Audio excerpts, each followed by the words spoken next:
Fan, मैं हूं आप सभी का अपना प्रशांत भैया और लेकर आ गया हूं रैपिड रिवीजन अगले चैप्टर का, जो कि है हेरिडिटी। एक ऐसा चैप्टर जो कि सिंपल तो है बट एग्जाम में क्वेश्चंस बड़े डिफिकल्ट पूछे जाते हैं। बट मैं इस चैप्टर को अगले 20 मिनट के अंदर पूरा का पूरा आपका रिवाइज करा दूंगा। और ये जो रैपिड रिवीजन की सीरीज है ना, ये तुम्हारे एग्जाम के लिए बहुत ज्यादा इंपॉर्टेंट होने वाली है। तो देखो, अगर तुम इस चैप्टर को डिटेल में पढ़ना है, 1-1.5 घंटे के अंदर डिटेल में पढ़ा रखा है, न्यूमेरिकल्स भी करा रखे हैं। हाँ, इस चैप्टर में न्यूमेरिकल भी है, वो भी करा रखे हैं मैंने, तो उसको देख लेना। बट इसके अंदर शॉर्ट के अंदर अपन फटाफट से रिवीजन करेंगे।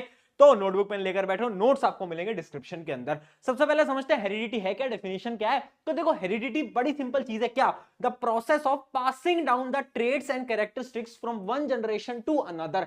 यानी एक जनरेशन से जब दूसरी जनरेशन में अपने फीचर्स जाते हैं, ट्रेड्स जाते हैं। ट्रेड्स क्या होते हैं? ये शब्द बार बार सुनने को मिलेगा। ट्रेड्स का मतलब होता है फीचर्स। क्या फीचर्स? कि आंखों का कलर क्या है, बाल कैसे हैं, ये सारे होते हैं आपके फीचर्स, जो कि एक जनरेशन से दूसरे में जाते हैं। उस पूरे प्रोसेस को अपन बोलते हैं हेरिडिटी। अब देखो, हेरिडिटी जब अपन पढ़ते हैं ना, तो एक और टर्म आती है जिसका नाम है वेरिएशन। ये जो वेरिएशन है ना, ये अपन रिप्रोडक्शन वाले चैप्टर में भी पढ़ रहे थे, याद आ रहा है? वेरिएशन क्या होता था? जब भी सेक्सुअल रिप्रोडक्शन होता है, स्पेशली जब सेक्सुअल रिप्रोडक्शन होता है, उसके दौरान ना कुछ चेंजेस आ जाते हैं, है ना। जैसे कि आपके शायद पापा की आंखें ब्राउन होंगी बट आपकी आंखें ब्लैक हैं। क्या हुआ? कुछ चेंजेस आ गए। तो ये जो चेंजेस होते हैं ना, इन्हीं को अपन क्या बोलते हैं? वेरिएशन। जो डिफरेंसेस आते हैं उनको अपन बोलते हैं वेरिएशन। अब सवाल पेपर के अंदर बार बार पूछा जाता है कि वेरिएशन इंपॉर्टेंट क्यों है। आखिर ये जो वेरिएशन है ना, ये इंपॉर्टेंट इसलिए है क्योंकि दो रीजन है। सबसे पहला रीजन देखो, variation help organism to adapt. यानी जैसे जैसे एनवायरनमेंट बदल रहा है उसके अकॉर्डिंग हमें भी तो बदलना पड़ेगा। कैसे बदलेंगे? वेरिएशंस की मदद से।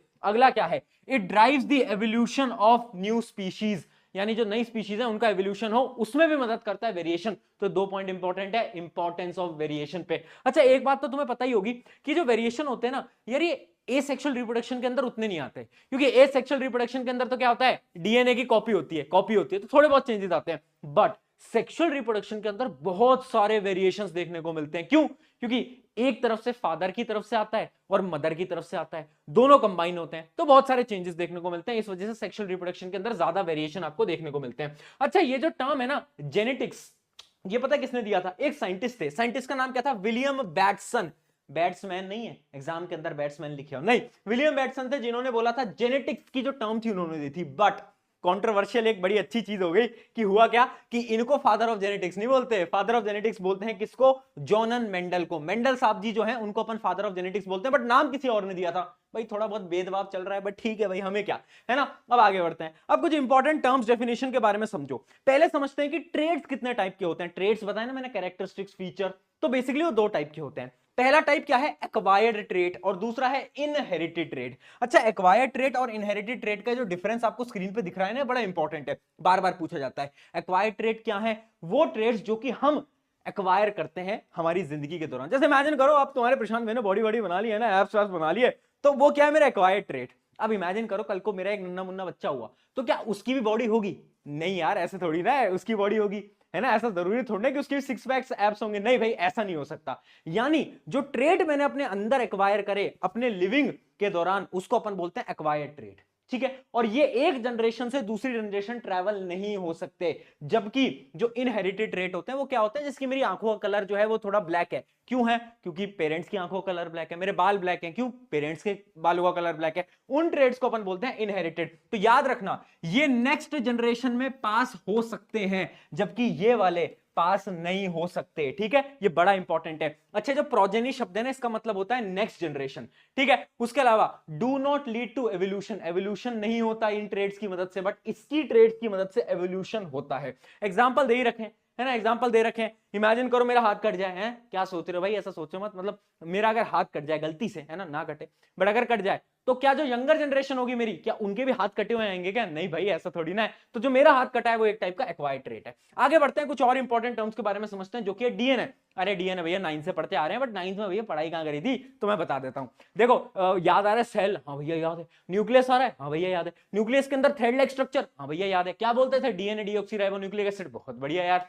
इसके अंदर सारा का सारा जेनेटिक आपका मटेरियल होता है। जो भी चीजों को आपके यंगर वंश के अंदर जो चीजें ट्रांसफर होंगी ना, जेनेटिक मटेरियल, वो सारा इसके अंदर होता है।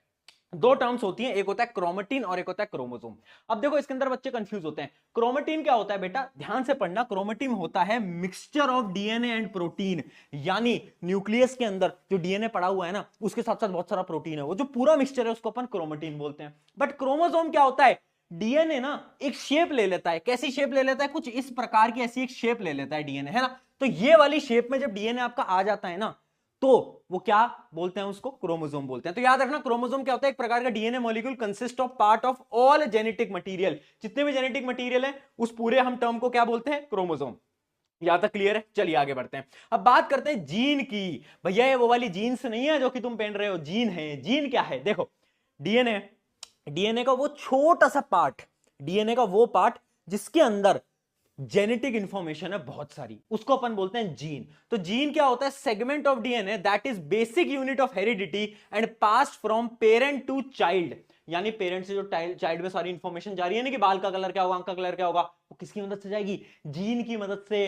तो जीन होता है basic unit of heredity. MCQ का सवाल आएगा पेपर के अंदर, याद रखेंगे। चलिए बेटा यहां तक की चीजें डन हो गई, आगे बढ़ जाते हैं। अब बात करते हैं एक और नई टर्म। कितनी टर्म है भैया, अरे थोड़ी बहुत टर्म है, पढ़ लो। अलील, अलील क्या होते हैं, देखो बेटा अलील क्या होते हैं, पेयर ऑफ जीन्स, है ना। यानी देखो जीन्स जो होते हैं ना, वो बहुत सारे कैरेक्टरिस्टिक्स के बारे में बात करते हैं। वो बता रहे हैं कि आंखों का कलर क्या होगा, बालों का क्या होगा।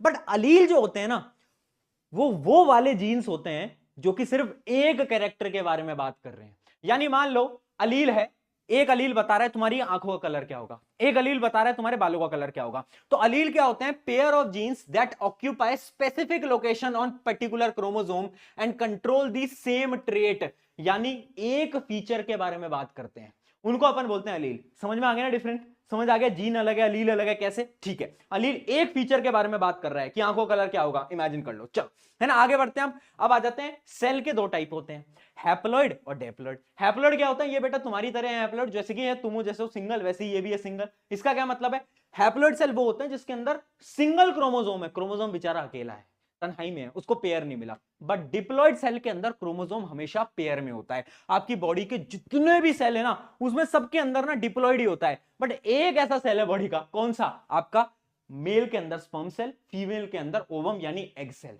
जो रिप्रोड्यूसिंग वाले सेल होते हैं ना, ये हमेशा कैसे होते हैं, ये आपके होते हैं हैप्लॉइड, यानी इनके अंदर सिंगल क्रोमोसोम होता है। बाकी सारे सेल के अंदर क्या होता है, डिप्लॉइड सेल अपने कहलाते हैं। ये डिफरेंस समझ गए, यहां तक सारी चीजें डन है, आगे बढ़ते हैं। अब पढ़ते हैं रूल ऑफ इनहेरिटेंस। इनहेरिटेंस यानी एक पेरेंट से नेक्स्ट जनरेशन में सारी चीजें ट्रांसफर होनी है, वो उसके रूल्स क्या हैं, कैसे ट्रांसफर होगा। रूल्स होते हैं ना, मैथ में भी रूल्स होते हैं, वैसे यहां पर भी रूल्स हैं। क्या रूल्स हैं, तीन नियम है। पहला नियम क्या है, पहला नियम बोलता है inheritance in human is influenced equally by paternal and maternal genes. यानी जीन्स मम्मी की तरफ से भी आएंगे, पापा की तरफ से भी आएंगे, और दोनों का जो इन्फ्लुएंस होगा बराबर होगा, दोनों तरफ से जीन्स आएंगे। अगली कैटेगरी देखते हैं, अगला स्टेप क्या है, traits in the children follow Mendel rule of inheritance. Mendel के तीन नियम को फॉलो करता है, कौन से, वो हम आगे बात करेंगे। अगला देखते हैं, each child inherits one version of trade from each parent. एक इधर से आया, एक इधर से आया, ये मैं आपको ऑलरेडी बता चुका हूं। तो तीन स्टेप होते हैं, हम इन तीन स्टेप को डिटेल में समझते हैं। बट उससे पहले अलील के दो टाइप होते हैं बेटा। कौन कौन से अलील होते हैं, एक होता है आपका डोमिनेंट अलील, डोमिनेंट से समझ आ रहा है कि ताकतवर होगा। एक होता है आपका रिसेसिव, बेचारा है ना, ये ताकतवर नहीं होता, ये हार जाता है। तो देखो डोमिनेंट अलील वो होते हैं जिनको हम हमेशा कैपिटल लेटर से रिप्रेजेंट करते हैं, और रिसेसिव को हमेशा छोटे लेटर से रिप्रेजेंट करते हैं। अगली चीज, डोमिनेंट अलील अपने कैरेक्टरिस्टिक को शो करता है, रिसेसिव नहीं कर पाता। अगर रिसेसिव और डोमिनेंट दोनों साथ में आ गए ना, तो सिर्फ डोमिनेंट वाले कैरेक्टर दिखेंगे, रिसेसिव वाला बोलेगा भैया मैं तो छूमंतर हो गया। इस बात को याद रखना। एक एग्जांपल से भी मैं आपको इस चीज को समझा देता हूं। एग्जांपल क्या, इमेजिन करो एक टॉल ट्री है, टॉल ट्री है तो टॉलनेस जो होती है ना, वो क्या होता है आपका डोमिनेंट कैरेक्टर, आपको पता ही है। तो उसको मैं लिख देता हूं टी और टी। ये क्या बता रहा है, ये बता रहा है कि ट्री जो है वो टॉल है। अब एक है आपका छोटा tree, small T small T. अब मान लो इन दोनों के अंदर क्या हो जाता है, रिप्रोडक्शन हो जाता है। जैसे इन दोनों के बीच में रिप्रोडक्शन आएगा तो क्या बनाएंगे, ये बनाएगा बड़ा टी और आपका स्मॉल टी। अब देखो इसके अंदर एक अलील किसका है, एक अलील आपका है टॉल, एक है आपका शॉर्ट यानी डॉर्फ। तो बताओ ट्री कैसा होगा, टॉल होगा या डॉर्फ होगा। अरे भाई डोमिनेंट कौन सा है, डोमिनेंट है टॉल वाला। यानी जो ट्री होगा ना, ये ट्री होगा आपका टॉल ट्री, ना कि डॉर्फ ट्री। क्यों, क्योंकि डोमिनेंट अलील जो होता है वो ज्यादा शक्तिशाली होता है, वो अपने कैरेक्टरिस्टिक को शो करता है। अच्छा कुछ टर्म्स और हैं, वो टर्म समझ लो। जैसे कि एक कंडीशन होती है होमोजाइगस कंडीशन। होमोजाइगस कंडीशन क्या होती है, जैसे कि यानी जो दोनों अलील आपको दिख रहे हैं ना, ये दोनों सेम है। अगर ये दोनों सेम है तो बोल देना भैया होमोजाइगस। अब यहां पर देखो, यहां पर एक अलील तो टॉल है, एक डॉर्फ है। ये क्या है? ये है हेट्रोजाइगस कंडीशन। तो देखो दो कंडीशन होती है, होमोजाइगस, हेट्रोजाइगस। होमोजाइगस क्या है मैंने आपको बताई दी है, जहां पर आइडेंटिकल अलील है यानी सेम अलील है, बट अगर डिफरेंट अलील है तो हेट्रोजाइगस आपकी कंडीशन हो जाती है। अच्छा, कुछ दो टर्म्स और समझ लो यार। एक होता है आपका जीनोटाइप और एक होता है आपका फिनोटाइप। जीनोटाइप क्या होता है? जीनोटाइप होता है कि आपके अलील किस प्रकार से दिख रहे हैं। एक बार डेफिनेशन पढ़ो, यूनिक डीएनए सीक्वेंस और allele combination inherited from the parent. यानी उस एग्जांपल में समझोगे तो इनका जीनोटाइप क्या है? अरे जीनोटाइप कुछ नहीं है, यही है बड़ा टी स्मॉल टी, यही आपका जीनोटाइप है। यानी जीनोटाइप होता है रिप्रेजेंटेशन ऑफ अलील, अलील को लिख दो बस, ये जीनोटाइप है। फिनोटाइप क्या होता है? फिनोटाइप कहलाता है फिजिकल अपीयरेंस, कि आपका जो पेड़ है वो कैसा दिख रहा है। कैसा दिखेगा इस केस में? टॉल दिखेगा। तो इसका फिनोटाइप क्या होगा बेटा? इसका फिनोटाइप होगा टॉल। ये बात समझ में आ गई ना? जीनोटाइप, फिनोटाइप, होमोजाइगस, हेट्रोजाइगस, सब क्लियर है। वाह यार भैया मजा आ रहा है, 10 मिनट के अंदर इतनी सारी चीजें हो गई। चल चल आगे बढ़ फटाफट से, समय कम है। अब मेंडल जी के एक्सपेरिमेंट पे बढ़ते हैं। मेंडल जी फ्री बैठे थे, उन्होंने देखा एक प्लांट जो कि होता है पी का प्लांट। उसका साइंटिफिक नेम क्या होता है? उसका साइंटिफिक नेम याद रखना, पाइसम सटायम। पाइसम सटायम नाम याद रखेंगे बेटा, ये इंपॉर्टेंट है। अब ये सोचा तुमने कि मेंडल जी ने एक्सपेरिमेंट करने के लिए सिर्फ और सिर्फ पाइसम सटायम ही क्यों लिया? उसके पीछे के 5 कारण है, उन 5 कारण को याद रखना। सबसे पहला, वाई ओनली पी प्लांट? पहला रीजन क्या है? वो एक प्रकार का एनुअल प्लांट है। दूसरा क्या है? उसकी शॉर्ट लाइफ साइकिल होती है, यानी वो कम समय के अंदर ज्यादा बार रिप्रोड्यूस करता है, तो ज्यादा अपने पेड़ों को वो ग्रो कर पाता है। अगला क्या होता है? इसके अंदर ना क्रॉस फर्टिलाइजेशन भी है, सेल्फ फर्टिलाइजेशन भी है, दोनों प्रोसेसेस अवेलेबल हैं। अगला क्या होता है? लार्ज नंबर ऑफ ऑफस्प्रिंग्स, बहुत सारी रिप्रोडक्शन है, जल्दी जल्दी करता है। और लास्ट क्या है? 7 पेयर ऑफ कैरेक्टरिस्टिक्स, यानी जो पी प्लांट होता है ना उसमें बहुत सारे अलग अलग कैरेक्टरिस्टिक्स हैं कि सीड जो है वो राउंड है, रिंकल्ड है, टॉल है, शॉर्ट है, बहुत सारे कैरेक्टरिस्टिक्स हैं जिनकी मदद से हम हेरिडिटी को स्टडी कर सकते हैं। इन 5 ये इंपॉर्टेंट सवाल है बेटा, पेपर के अंदर आएगा। 5 characteristics why Mendel choose only P plant, तो ये 5 कैरेक्टरिस्टिक्स याद रखना, ठीक है। अब बात करते हैं मेंडल के 3 लॉ के बारे में। अब पहला लॉ तो तुम्हें बता ही देता हूं, 2 लॉ बाद में बताऊंगा। पहला लॉ क्या है? लॉ ऑफ डोमिनेंस, जो कि ये बोलता है in a heterozygous condition. Heterozygous क्या थी अभी बताई? In a heterozygous condition the dominant allele mask the recessive one, यानी डोमिनेंट अलील जो होता है ताकतवर वाला, वो रिसेसिव वाले को दिखने नहीं देता। अभी मैंने देखा एग्जांपल क्या है? बड़ा टी स्मॉल टी, कैसा दिखेगा? टॉल दिखेगा। तो जो रिसेसिव वाला है वो नहीं दिख पाता। बाकी के जो 2 लॉ हैं ये मैं आगे बताऊंगा आपको। अब पढ़ते हैं सबसे पहले मेंडल का पहला एक्सपेरिमेंट, जो कि था आपका मोनोहाइब्रिड क्रॉस। मोनोहाइब्रिड का क्या मतलब होता है?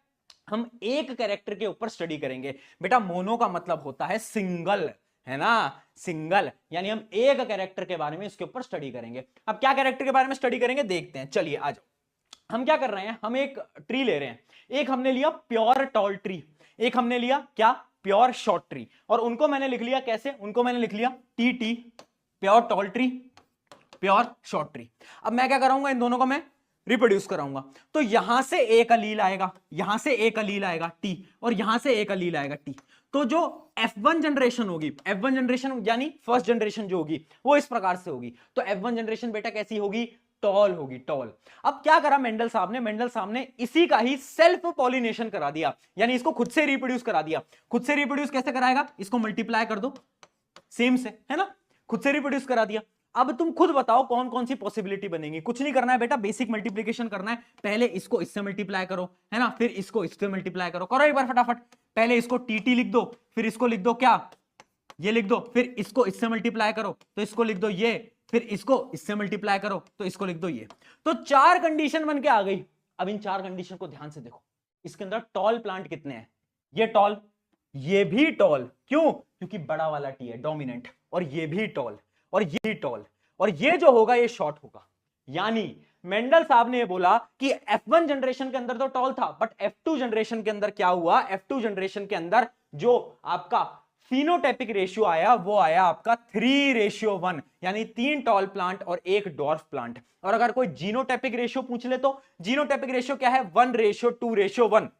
ये आप देख भी सकते हो, 1 रेशियो, ये 2 एक जैसे हैं, 2 रेशियो और 1। 1:2:1 होगा आपका क्या, वो जाएगा आपका जीनोटाइपिक रेशियो, फिनोटाइपिक रेशियो। सवाल 101% आएगा जीनोटाइपिक फिनोटाइपिक पे, याद रखना। आगे बढ़ते हैं, ये हो गया अपना क्या, मोनोहाइब्रिड क्रॉस। अब बात करते हैं डाई हाइब्रिड क्रॉस के बारे में। डाई हाइब्रिड क्रॉस के अंदर क्या होता है, हम दो कैरेक्टरिस्टिक को साथ में करेंगे। अब ये जो टेबल है ना बेटा, बहुत इंपॉर्टेंट है, इसको मैंने डिटेल में समझा रखा है, वीडियो देख लेना, है ना, बट ये बनाना तुम्हें सीखना पड़ेगा, ठीक है। अब देख लेना, ये जो टेबल है इसको अपन पुनिट स्क्वायर भी बोलते हैं। इसके अंदर क्या हम दो कैरेक्टरिस्टिक्स को ले रहे हैं, क्या क्या कैरेक्टरिस्टिक्स हैं, कैरेक्टरिस्टिक्स हैं क्या, पहला है येलो और राउंड सीड, येलो भी डोमिनेंट, राउंड भी डोमिनेंट। और दूसरा हम ले रहे हैं ग्रीन, छोटा वाला वाई जो आप देख पा रहे हो ना, इसका मतलब है ग्रीन। और ये जो छोटा वाला आर है ना बेटा, इसका मतलब है क्या, रिंकल्ड। क्या है बेटा, रिंकल्ड, इसका मतलब है रिंकल्ड, ठीक है। तो हमने ले लिए दो कैरेक्टरिस्टिक्स, अब इनको हमने क्या कराया, आपस में क्रॉस कराया, रिप्रोड्यूस कराया। तो क्या होगा, यहां से वाई आएगा, यहां से आर आएगा, यहां से स्मॉल वाला वाई आएगा, यहां से स्मॉल वाला आर आएगा। तो हमारी पहली जनरेशन बन के आ गई। F1 जनरेशन कैसी दिखेगी, येलो और राउंड, येलो और राउंड, ठीक है। अब मैं क्या कराऊंगा, इसका क्रॉस करा दूंगा। अब मैं जब क्रॉस कराऊंगा तो ये वाली जो टेबल है ना बेटा, ये बड़ी इंपॉर्टेंट है। यहां पर आप देख सकते हो 16 आउटकम आएंगे, 16 अलग अलग कंडीशन बनेगी। ये टेबल कैसे बनती है, बस आप इतना समझ लेना, बड़ा सिंपल सा प्रोसेस है, आपको कुछ नहीं करना है, बस इसको मल्टीप्लाई करना है। यानी ये था, इसको इसी से ही क्या करो, आप मल्टीप्लाई कर दो, मल्टीप्लाई कर दो, है ना। जब आप इसको मल्टीप्लाई करोगे तो क्या करना है आपको, कुछ भी नहीं करना है, आप बस एक टेबल बना देना जिसके अंदर आप लिख देना जैसे y और r, सबसे पहले उसको लिख दो यहां पर, y और r इस जगह पर लिख दो, ठीक है। उसके बाद आप क्या करो, उसके बाद इस छोटे वाले y को इस वाले r से मल्टीप्लाई करो, वो यहां पर लिख दो। उसके बाद बड़े वाले y को छोटे वाले r से मल्टीप्लाई करो, यहां लिख दो।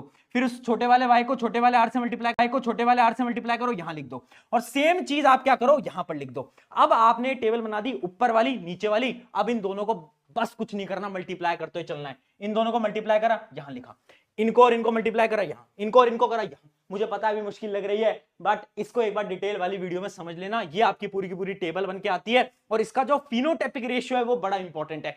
फिनोटाइपिक रेशियो आता है, याद कर लेना, 9:3:3:1। मुझे पता है बहुत बड़ा है, बट इंपॉर्टेंट है, ठीक है। ये इंपॉर्टेंट रेशियो है जिसके अंदर 9 प्लांट आपके बने येलो और राउंड, 3 प्लांट आपके बने ग्रीन और राउंड, 3 प्लांट आपके बने येलो और रिंकल्ड, और एक प्लांट बना आपका ग्रीन और रिंकल्ड, ठीक है। तो 9:3:3:1 ये जो होता है, ये किसका होता है, ये आपका होता है, याद रखेंगे किसका, डाई हाइब्रिड क्रॉस का।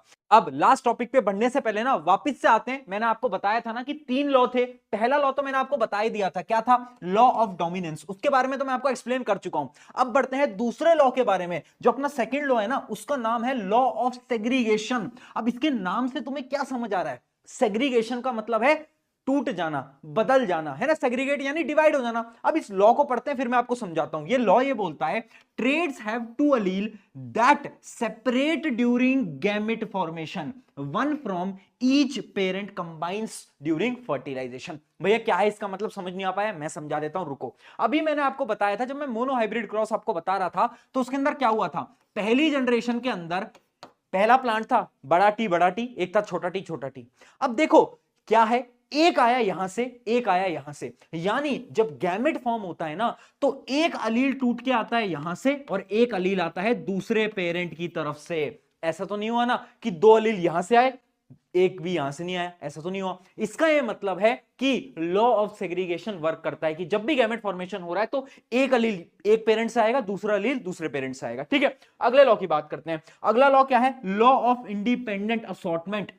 ये जो लॉ है ना, इसके नाम से समझ आ रहा है, इंडिपेंडेंट असॉर्टमेंट का क्या मतलब है कि इंडिपेंडेंटली डिवाइड कर जाएंगे। अभी समझाता हूं। हमने ना डाई हाइब्रिड क्रॉस पढ़ा, पहले एक बार इसकी डेफिनेशन देखे। डेफिनेशन ये बोलती है, alleles of different genes assort independently into gametes. भैया कुछ समझ नहीं आ पाया, मैं समझा देता हूं। जब हमने डाई हाइब्रिड क्रॉस पढ़ा ना, तो उसके अंदर हमने एक चीज को ध्यान में रखा था। वो चीज क्या थी, जैसे कि for example dihybrid cross के अंदर एक था आपका क्या, येलो येलो राउंड राउंड, और दूसरा था आपका ग्रीन ग्रीन रिंकल्ड रिंकल्ड, है ना। अब देखो, जब इन दोनों जनरेशन में क्या हुआ, आपस में गैमेट फॉर्मेशन हुआ, फर्टिलाइजेशन हुआ, तो क्या होगा, इसमें से एक येलो आएगा, इसमें से एक राउंड आएगा, इसमें से एक ग्रीन आएगा, और इसमें से एक रिंकल्ड आएगा, हाँ या ना।